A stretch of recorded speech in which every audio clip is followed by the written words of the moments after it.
What's good, everybody? Today we are going to ask ourselves, does Kyle Kuzma have an unofficial no trade clause? We definitely going to talk about that. And we're going to do mid-season grades for Jordan Poole and Kyle Kuzma and the three amigos and Denny, Bilal, and Corey Kispert. And we got a special guest today, so we're definitely going to have a lot to talk about next on Locked On Wizards.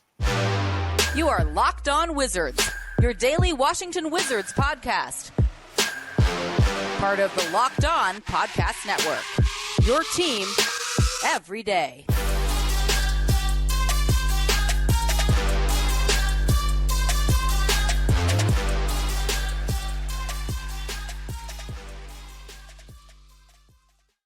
What's good, everybody? It's your boy Brandon Scott again with my guy, the real Ed Oliver. And today we have special guest, DC Hoopla. How you feeling today, man? How you doing? I'm doing all right, fellas. Thanks for the invite. How you guys doing this evening? We're managing, man. Oh, good. Can't complain. No, sir. So today, man, we're going to talk about, does Kyle Kuzma have an unofficial no trade clause? Because obviously some news came out about his proposed trade to the Dallas Mavericks. And then we're going to look at midseason grades for Kyle Kuzma, Jordan Poole, and the three young guys in Denny, Bilal, and Corey Kispert. So again, definitely appreciate you guys today making Locked On Wizards your first listen every single day. So let's get into it. So there was news today, and I'm gonna bring it up on X, where he said that they were very close to trading him, and they were very transparent. Said, "Hey, they showed him the deal." He said, "Do you want to go?" And he said, ultimately said that he wanted to be part of the rebuild here in DC.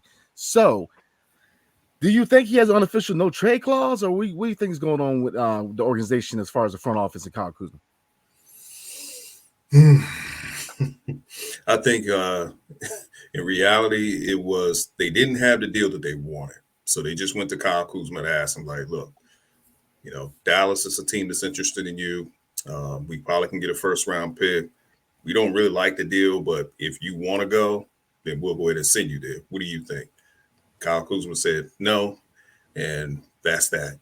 But also, too, Spencer Dinwiddie was also looking at going to Dallas too. So it could be a situation where Dinwiddie was like, wait a minute, Kyle Kuzma going to be there? No, that's all right. I'll choose the Lakers. So you never know, man. I mean, some people are talking about Kuzma being loyal, this, that, and the third. It's just one of those things of it wasn't the right deal. And Kyle Kuzma just said, yeah, I'll just stick around. Why not continue to jack up 25 shots? As the number one, then the jack up maybe 10 shots as a number 3 or number 4 on a winning team. Yeah, what do you think? I mean, you definitely hit some good points there. Kyle Kuzma, he likes where he's at, man. And we talked about this before the trade deadline because I want to say it was Brian Windhorst said that they were not inclined to trade him or that he really wants to stay here and be in DC. Like, they've done everything to kind of make him happy with the whole fashion show before the season and, the hats and the bobbleheads and marketing Kyle Kuzma. And Kyle Kuzma knows that he has the green light and that he's the number one guy. He can take any shot that he wants. He can dribble the ball in the clutch. He can take whatever shot he feels like doing. So he knows he's not going to get that opportunity with the Mavericks.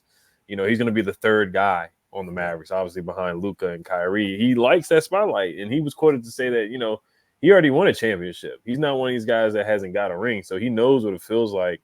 He said, I understand that when we play this game of basketball, it's not about contending for a playoff spot. It's about contending for NBA championship. There's only like 3 or 4 contenders, true contenders. I just felt like our timelines didn't line up. So I think he really likes where he's at. And then you brought up the point with Dinwiddie. Dinwiddie said between the Mavericks and the Lakers, and we all know they don't like each other at all. As he called him, Din, S word, Din Shiggity. So they don't get along at all. So that makes sense there. But yeah, I think if Winger and Dawkins, if it was 2 first-round picks, I think they would have did a Tommy Shepard style where with John Wall, he's like, we're not going to trade you. And then he's like, okay, yeah, we see this deal that we like. We're definitely going to trade you. We're not going to tell you about it. So if it was 2 first-round picks, then I think they would have pulled a Tommy Shepard and they wouldn't even showed him the deal. They would have just pulled the trigger and told him that, hey, man, we thank you for your service, and you would have been traded. So, yeah, and the article said that it was a lukewarm. They were lukewarm to the deal, so they probably didn't like it. It probably might have been something similar to the Gafford deal where it was a first-round pick and maybe like Grant Williams or somebody like that. And they're like, we don't really want that. We're going to get a first, but we want more than that. We want a younger player that can kind of help us in the future and whatnot. So, but no, it's it's nice that Kuz wants to be here, but eventually we know down the road that he's going to be moving on. They're going to hopefully get a good first round pick, a lottery pick or something like that from Kuz. So I think it's more of they didn't like the deal, like you said as well. If they love the deal, he would be gone. Yeah, I mean, like I'm a big Kyle Kuzma fan, man. I think he has been good here in DC as far as a leadership standpoint, becoming a complete player. Obviously, in DC as a number one option, he's going to get as many. He's got the green light. Kind of what Jordan Poole said. He's got the green light. So, this is probably the only place in the NBA where he has the opportunity to be that lead scorer and pretty much do whatever he wants offensively on the court. So I get all that. Now, I did think they should have moved him because I think eventually you're gonna have to move him, man. Because I mean, a lot of people are surprised, and I don't know why is everybody surprised because the MO behind the move was eventually in the middle of that deal he was gonna get moved. Both parties knew this was going on, so the fact that people were surprised that they're shopping him, I don't know why he's surprised. Because eventually you have to move on from him. But I get it. Like I said, DC gives him the opportunity to be that number one option. And like I said, I wasn't very happy to trade deadline. I thought we didn't do enough. I thought that Gafford didn't necessarily need to be moved, even though if you find the right move him. But I felt like every veteran on this team should be off the team because I felt like we have to start this rebuild at some point. We have to make the emphasis on the young guys at some point. So that was where I was at. But then I kind of thought about it. I was like, well, if we keep the current squad, I mean, they're not going to win much games. So we're still in line to get that top 5 pick. So, like I said, he's good for leadership, good for young guys. I mean, outside of Jordan Poole, because they've had their moments, man. But eventually you got to move.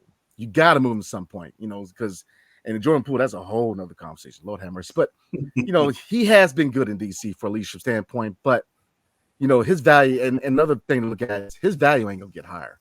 I mean, this whole noise about him getting 2 second-round picks is like, check somebody's cup, man, because he ain't Pascal Siakam. Like he's, you're not going to get that 2 first-round picks. And even if you do get a first-round pick, it's going to be a late-round pick. It's not going to be a lottery pick because rebuilding teams aren't going to give you a first-round pick for a guy who, isn't a player that you're going to build around. Because no disrespect to Kuz, he's not a guy you're going to build around. He's a guy who's good for culture. Which, if you see now, with under new interim head coach Brian Keefe, they're playing harder. You see the culture of playing to win, which is key in a rebuild.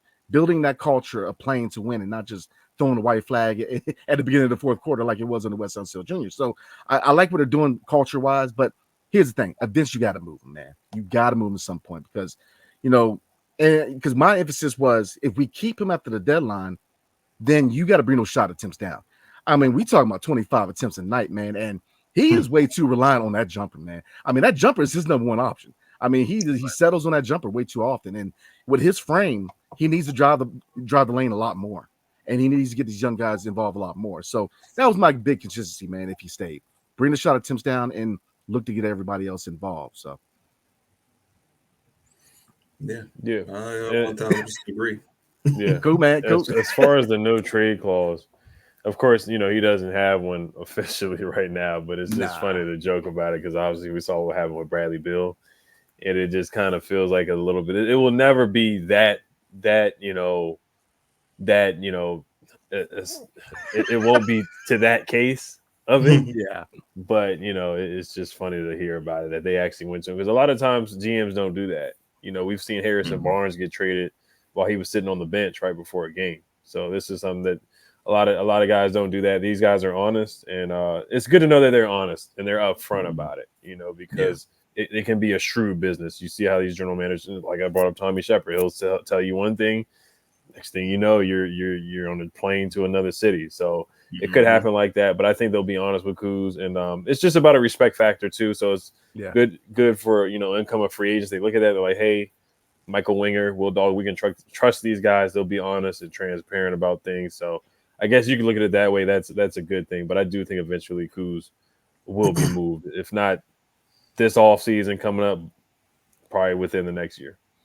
Yeah. I mean, I agree 100% with that, man. And they're trying to do what Golden State did, right? Golden State was not a free agent destination. People forget that. All these Golden State Warrior fans that all of a sudden popped up, they were trash for a long time. I mean, I'm talking about when Monte Ellis was there, when Barrett Davis was there. I mean, so they had to make it an environment where, they reward you for playing well in long term. Look at that core. They've been together for a while now. They're trying to create an area where people want to come and play here, man. So I get it. It's just, when do you get to the point where loyalty is at a fault? Bradley Beal was a dumpster fire. I mean, everybody under the sun was pointing at that being probably one of the worst decisions you could have made for this franchise. And Tommy was a little shicey at times, man, and that's probably why he's on the couch right now. But one thing I can say is that, I mean, I don't even know what to say because this era was just full of so many questionable moves, man. But I get it, to kind of before we move on, man, I get it loyalty wise as far as trying to solidify a place for people to come here, but at a certain point, man, loyalty can be at a fault. So, yeah, I agree. I'll make it very, very quick.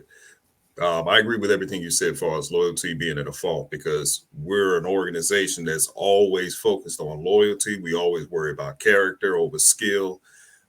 It's one of those things that we'll say, hey, look, please just stay with us. We'll pay you whatever it is you want. Just stay. And then the player will stay. Why would any player want to go somewhere else where they can win when they can just win in the bank account and stay in DC and get all the shot attempts they want? So as I've told my partner, WizTex, I said, they did say that Bilal Coulibaly is the only player that's really safe. Yeah. Everybody else is available. As we saw, Gafford was traded. They were trying to move Kuz. They were trying to move. They was trying to move Tyus. They even dangled Denny out there. And Denny is playing very well. But as I told him, I said, look, I'm not going to get attached to these guys because there's a possibility at some point they're going to pull the umbilical cord off of these dudes. Yeah. At some point, they're going to do that. And I think when it comes to Kuz, the deal just wasn't to their liking. But if it was 2 first-round picks, which I think they're going to have to do a 3 or 4 team trade to get that done, I'll be driving them to the airport. I'm with you. I'm gassing it up. So, I mean, I definitely get it, man. I think the asking price was a little high, but I get it. But you got to be realistic at the end of the day. 2 first-rounders ain't going to happen. It's like the deal for a second-rounder. They should have took that because he turned around and got Monte Morris for like a quarter of the asking price. Yeah. So, they got to be smart going forward, man. So we'll go ahead and move on, man. I think we all agree he doesn't have a no trade clause, but pretty daggone close. So moving on, before we're going to get into mid-season grades. How does Jordan Poole and Kyle Kuzma grade for you guys at the mid-season point? But before we do, tonight's episode is brought to you by Hungry Root. Hungry Root is your partner in healthy living. It's the easiest way to get fresh and high-quality groceries and simple, healthy recipes delivered to your door. Take a fun, short quiz, and Hungry Root will get to know your personal health goals, what you like to eat, the kitchen appliances you use, and a lot more. Then they'll build you a personalized cart with all your grocery needs for the week and give you delicious recipe recommendations to put those groceries to good use. Hungry Root would recommend recipes and groceries based on your personal taste, but each order is fully customizable. Take your suggestions or choose anything you want. They got fresh produce, high-quality meat and seafood, pantry staples, health snacks, sweets, ready-to-eat meals, and much more. Everything from Hungry Root follows a simple standard. It's got to taste good, be quick to make, and contain whole, trusted ingredients. Save hours planning, shopping, and cooking. Hungry Root delivers food you'll definitely love. So right now, Hungry Root is offering Locked On NBA and Locked On Wizards listeners 40% off your first delivery and free veggies for life. Just go to hungryroot.com/lockedon to get 40% off your first delivery and get your free veggies. That's hungryroot.com/lockedon. Don't forget to use our link so they know that we sent you guys. And Locked On has launched the first ever national sports 24/7 streaming channel on YouTube, and now it's available on Amazon Fire TV and the free Fire TV channels app. Locked On Sports Today is here for you 24/7, covering the top sports stories of the day with the local experts at Locked On, plus the national shows covering every league. Find Locked On Sports Today now available on free Fire TV channels app. So, grading time. We had the midseason point. All-Star break is right around the corner. So we're looking at two top scoring options, obviously Kyle Kuzma and Jordan Poole. And kind of just give me your grade and why do you give him that grade? And we're going to start with you, DC Hoopla. We're going to start with Kyle Kuzma. What are you grading him? I would actually give Kyle Kuzma. Let me pull up the stats because I know there's a lot of Kyle Kuzma stands out there. They'll be mad at me if I just give him just some random grade for no reason. But if I would give him a grade, I give him a C. I think he's been pretty okay, not great, but and I know I'm going to probably get a lot of flack for that, but it's his efficiency. How do he's not efficient. He's averaging 21.8 points a game this season. I mean, I guess you can do that when you get to shoot 25 to 30 times every night. But his leadership, I will give him credit. He has been good towards the young guys. He's trying to get those guys engaged. He's also trying to teach them how to be professional. So I will give him credit for that. But yeah, I give him a C. I mean, we're gotcha. What do you think? 9 wins. Oh, yeah. What do you think? Yeah, Kuz, it kind of is in that B minus, I would say C plus B minus kind of range. He's shooting 32% from the three, 45% from the field. There was that lapse kind of right before West got let go or fired, or I guess I'll be nice, and he was transitioned to a front office role instead of saying fired, where he just looked like he didn't want to be here. And I was like, I thought he was going to get traded because of the way he was playing, the shots he was taking. It just looked like he was out of it. Body language wasn't really great at all. But yeah, he's had some good games, of course. He's had some 30-point games here and there, 25, 28-point games. But, it's kind of been the typical Kuz. I just don't like the shot selection that he has in the final 2 minutes of the game. He's kind of shot us out of the game sometimes. There's some times where he'll pull up from dang near the logo, and it's like there's 7 seconds. There's 10 seconds left on the shot clock. We don't need that. Let's move the ball. Him and Jordan Poole are kind of doing the same thing as far as that. You see 9 seconds left on the shot clock, and it's like we can get a better shot than that. But I think he's a legitimate professional, championship winner. He's always honest in the interviews and whatnot. I do think he is a good mentor for some young guys. I think they do look up to him. They get along with him, all that good stuff. He has been yelling at Jordan Poole, which he's not the only one. So I would just say, hey, kind of dial back on that a little bit, just kind of the going back and forth with Jordan Poole if he can. I know it's been frustrating. Everybody's frustrated with Jordan Poole. That's the only thing I would say as well. But on the court, yeah, it's just the typical stuff that we've seen with him, just the shot selection. There was one game where he had 0 assists. That's inexcusable. But yeah, he's a good rebounder. He's a good player. Like we all know he's a good player, and he would definitely help another team. He's not going to get traded this year, obviously. But, I think he's a darn good player where he can definitely help somebody out, another team, and we'll see where he ends up in the next couple of years. But, yeah, I would say in that B minus C plus range. I don't think anybody really has an A at this point, but I'll just stay on Kuz.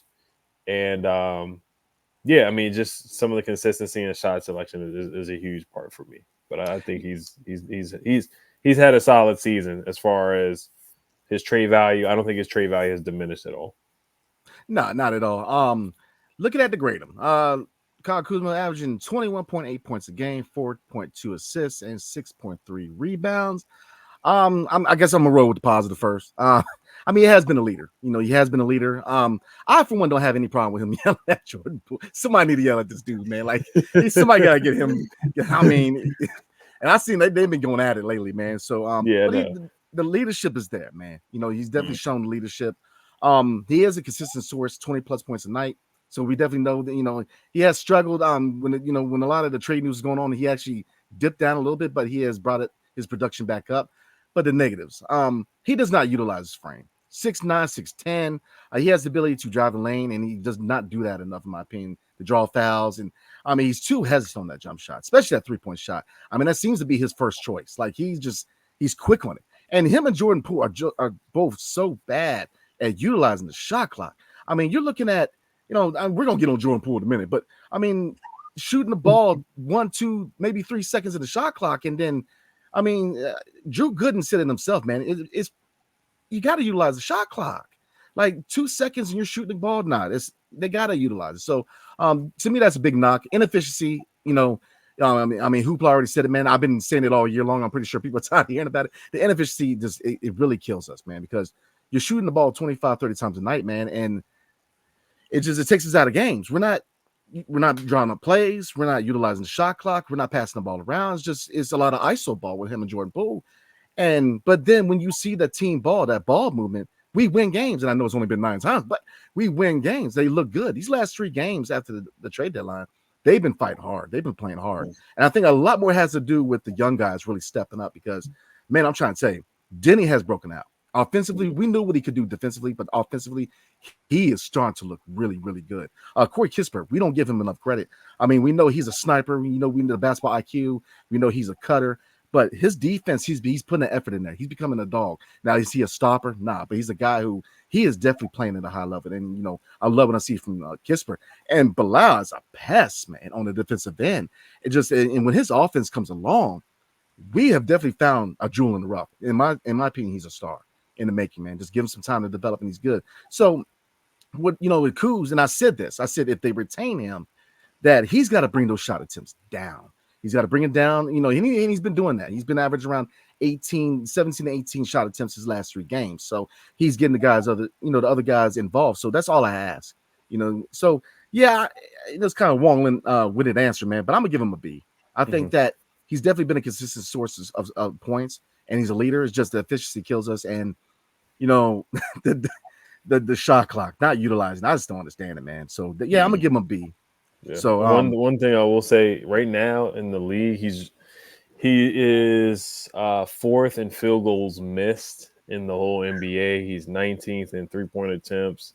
He's 5th in field goal attempts, and usage percentage. He's 14th in the NBA. 2-point field goal attempts. He's 16th. So he's at the top half of the league. He's 16th in turnovers as well right now. So he's in the top half of the league in shots, and he's in the top half of the league in turnovers. He has an unofficial no trade clause after you didn't sat there and said all that. Yeah. So we're gonna go ahead and move on to Jordan Poole, man. The pool party that hasn't started yet. But before we do, tonight's episode is brought to you by eBay Motors. You gonna talk about eBay Motors tonight? Yes, sir. Tonight's episode is brought to you by eBay Motors. Passion, drive, and patience. What brings home the winning trophy is also what keeps your ride or die alive. eBay Motors has everything you need to maintain your vehicle and level it up to peak performance, from superchargers, roof racks, exhaust kits, LED headlights, and more. Whether you're into speed, power, or style, eBay Motors has got you covered. With over 122 million parts for your number one ride or die, you'll always find exactly what you're looking for. And with eBay Guaranteed Fit, your part is guaranteed to fit your ride every time, or your money back. Because with eBay Motors, you're burning rubber, not cash. With all the parts you need at the prices you want, it's easy to turn your car into the MVP and bring home that win. Keep your ride or die alive at ebaymotors.com. Eligible items only. Exclusions apply. eBay Guaranteed Fit only available to U.S. customers.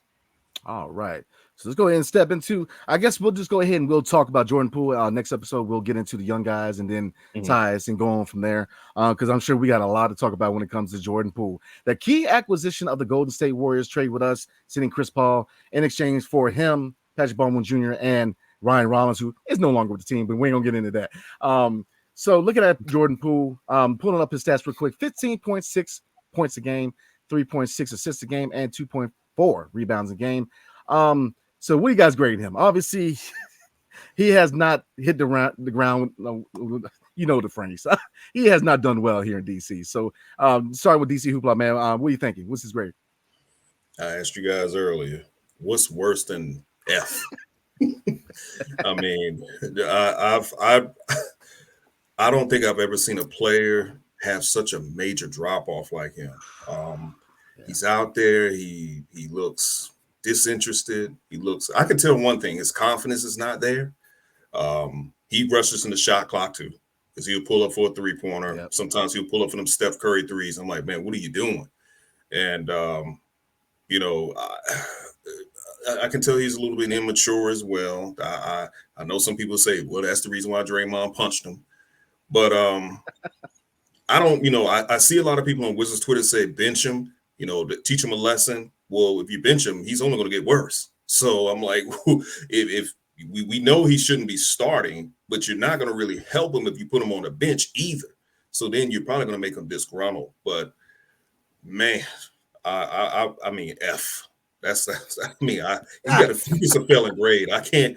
I'm trying to really want him to play well, but every game he shot 1 for 12 yesterday, man. That's the date of January.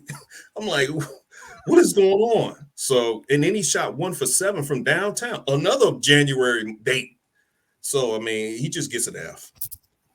What do you think? E? Yeah, I'll give him a D. He really does deserve an F. The only reason why I give him a D is because now he's looking at the clipboard. He's paying attention. And at the beginning of the season, we had that problem. And then, he was throwing the ball to the backboard. We had the Shaq in the pool. So he's kind of calmed down with that. Looking at some of his numbers, too, he's actually really up there with personal fouls. He's 8th in the league in personal fouls. I don't know why he's fouling so much. He had a game where he had 0 points and 6 fouls and literally fouled out. That was similar to Davis Bertans. That was the last time I saw a guy have 0 points and 6 fouls and foul out. So, I mean, yeah, defensively, we knew he was bad, and he's been just as bad as advertised. He can't guard anybody. The shot selection has been poor. Now you got not DeLon Wright has yelled at him. Kyle Kuzma's yelled at him. I feel like Denny said something to him, too. You look at Bilal, the way he looks at him on the bench, too. You can tell guys are frustrated and they're kind of getting tired of him, honestly. The fans are fed up. They've been booing him. They're yelling F Jordan Poole. So it's not just the players, it's the fans too. So I'm rooting for the guy, man. I really want to see him succeed. Me and Brandon talked about how Kevin Garnett was like, oh my gosh. Kevin Garnett, before the season started, said he's going to be James Harden. He's going to be this and that. And then 2 weeks later, Kevin Garnett says he shouldn't even be in the league. So it's been that kind of season for Jordan Poole. He really has to do some soul searching, looking in the mirror. Sports psychology or psychologist. A lot of things have to be done for this guy, man. He's super, super talented, but right now he's not playing anywhere near to what his potential is. So I don't know what it is, man, but he has to look in the mirror and do a lot of soul searching, man. Yeah, man, everything's in hindsight, right? I mean, looking at that trade, at first it was like, man, okay, we get a young player who hasn't hit his prime yet, who's shown he can score on a championship team. But now it's like you got to look at that trade differently, man. Where it's like now you know why they were so willing to part ways with him, because I'm gonna go ahead and grade him incomplete. I mean, it's not even an F, man. It's not even a grade. It's just he hasn't even shown up. I mean, I can't even grade a guy who's still in the locker room. I mean, it has been an abysmal start to his career in DC. I mean, first of all, you thought he was the guy, so he's telling Denny to move down and shut up, and then the organization came out and said, "Nah, you ain't the guy." Look, we get your value, we can probably gonna flip you, and then to change off that, offensively. I mean, you're shooting the ball in transition, 2 seconds in the shot clock. I mean, it's like you might as well not even have a shot clock. I mean, he's just letting it rip, and then it's pretty much an inbounding play. I mean, for the other team every time he shoots the ball. I mean, he comes down and shoots the ball. It's the Shaq in the full moments, trying to be Hollywood. I mean, he's trying to be fancy. KP blocks him. I mean, it's just. And then, yeah, I will admit he's starting to lock in as far as looking at plays, man. But, I mean, what are we really asking? What are we saying with that, man? Like, he's locked in because he's doing something that he should have been doing from the get-go. Like, it's crazy, man, because the Hollywoodness on the court, the attitude, you got the fan base saying F you. I mean, I can't remember last time I saw a player get yelled at from this fan base, because this is a very loyal fan base, man. I mean, they were loyal to Bertans. There you go. But, I mean, it's been abysmal. The attitude, man, the Hollywood is just, not paying attention, running his mouth. It's a bad contract. Let's call it what it is. It's a bad contract.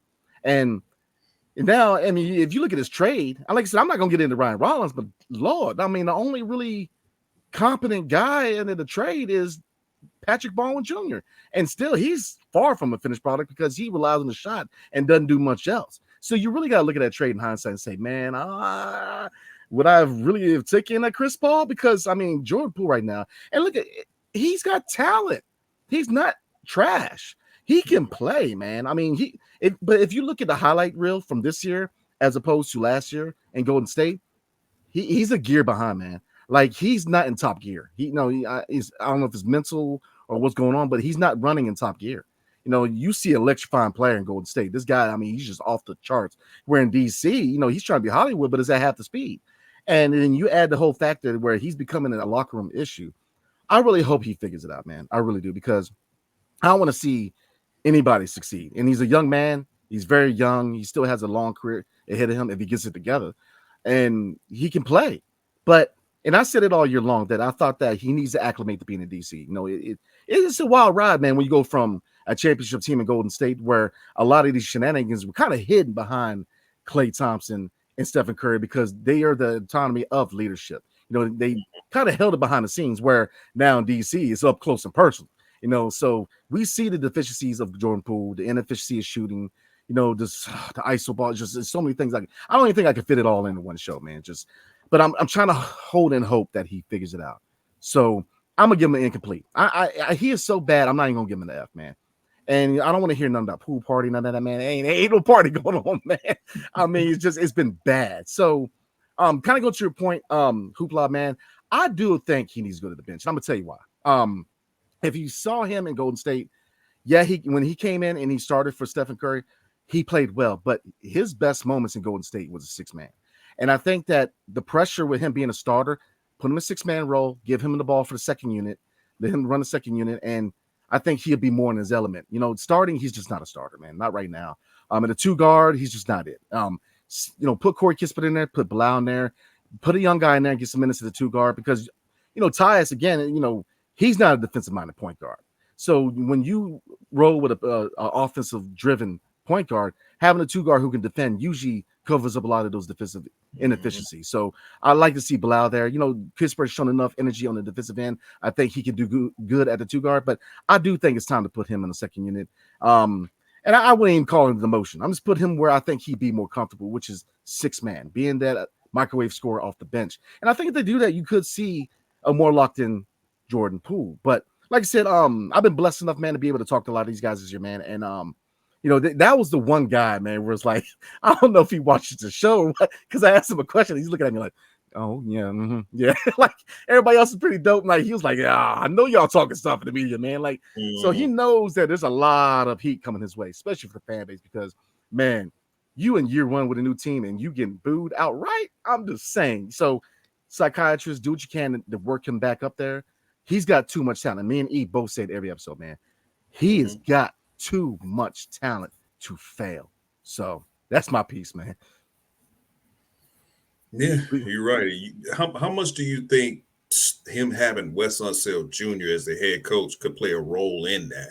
I mean, we did hear reports of him kind of like tuning him out. Yeah. So do you think that could have also played a role in Jordan Poole where he just like, I don't know. I mean, to your point, you're going from Golden State, you come here, you don't have a whole lot of baddies sitting in the audience.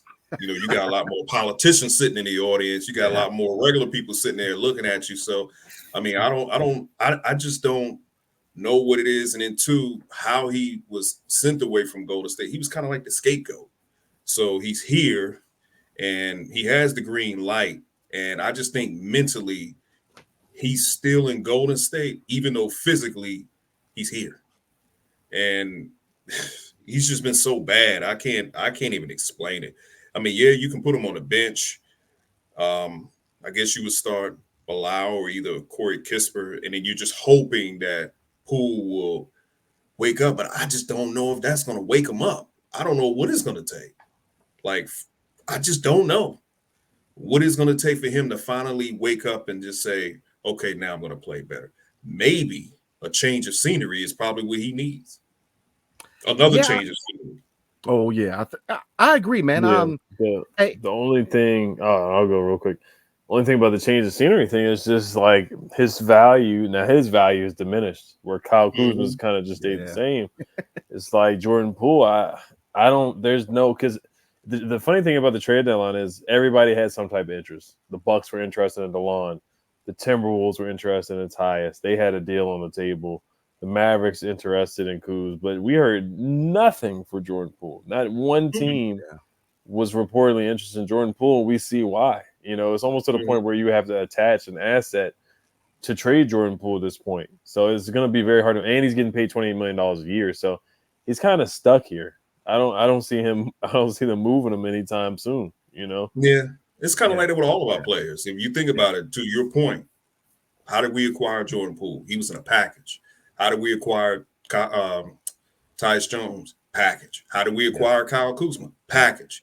So if you look at our team, it's a team full of role players that you're going to have to attach players just to get rid of them.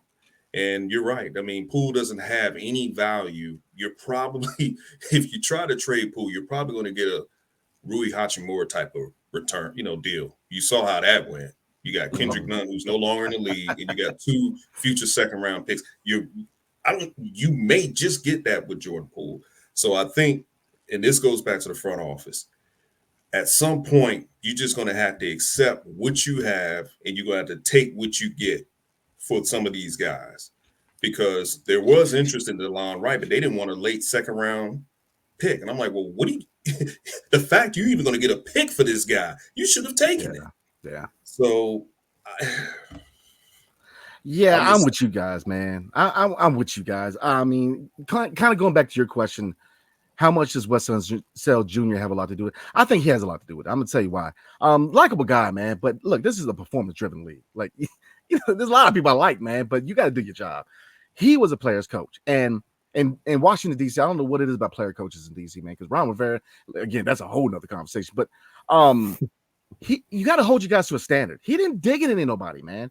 He just had his passive look on his face, and it's like, you cannot let them run the locker room. You're the head coach. You set the standard. You are the guy who is that first voice, man. And the fact that you got a guy out here doing these shenanigans and he's still starting. Look, I'm gonna be real with you. When he got swatted by KP, he would have watched the game from the bench to the remainder of the game. You be in Hollywood and all that, you're getting blown out and you're passing the ball off the backboard. It's like, nah, have a seat, man. Watch the rest of the game from the bench. I mean, nobody held him to a standard. Now, I'll say this about Brian Keefe, man. Is your player's coach? Yes. But he holds standards to these guys, man. I mean, he's holding these guys to a standard. So I think that's another conversation. I think there's definitely another video we can bring it back on, man, because should Brian Keefe be considered to be a candidate for head coach? Because I think that you got to evaluate him in the second half. And we might already have our head coach, man, in my opinion, because he's setting these guys to a standard. That's what you need to do. You need to put your foot down on the locker room. Jordan Poole should. I mean, here's the thing. It's good to have players who are leaders, but your first line of defense as far as leadership is the head coach. That is it. You set the standard, and when it comes to that voice in the locker room, a player should not be the first voice. And in 3 years, you've seen how many issues off the court. You had KCP fighting in the daggone tunnel. You got Bertans fighting. I ain't never heard him talk, but he out there fighting, man. He's like, come on, man, something's got to give. So I think that Wes Unseld Jr. had a lot to do with him not being held accountable for a lot of stuff he did on court. So, so Jordan Poole, man, the pool party has not started, so we got the grades now. Before we roll, you guys got anything else you want to cover? No, I don't really have anything else to cover, man. You're right. The pool party hasn't even started, and we ain't even there's no water in the pool at this point. So, I don't know. When is the draft again? I know, right? Can't get here fast enough, man. Can't get here fast enough. You got anything, E? No, I mean, just, Ted put the mandate out for them to get a first round pick, so they had to do that. Gafford had a good game last night, so I'm happy for him. And then Jordan Poole, we'll see what happens. But we got to get you back on because, there's a lot of guys we didn't get a chance to talk about, like Denny, Johnny Davis, and, some other young guys. So, but no, definitely good episode, and happy Valentine's Day, everybody. All right, absolutely. Even though we all know it ain't our day. Okay, let's be real. Just our day for our wallets. Yeah, there you go. So I definitely appreciate you coming on, man. Before we roll, you got anything you want to plug real quick? No, actually I don't. But if you guys can follow me at DC Hoopla on Twitter, I'm on there pretty much every day. I'll engage with you guys, and just don't say nothing outrageous. You will get blocked. Hey, man, we know how you feel, man. So we definitely can dig it. So again, man, appreciate your time. Appreciate you coming back on the show. We definitely going to have you back on, man, because we got some more players to grade. So definitely appreciate everybody showing up. We are going to do a live recap of Wednesday and Thursday night's game. So definitely check us out like we do. And hail to the Wizards, and see you guys next time. And peace.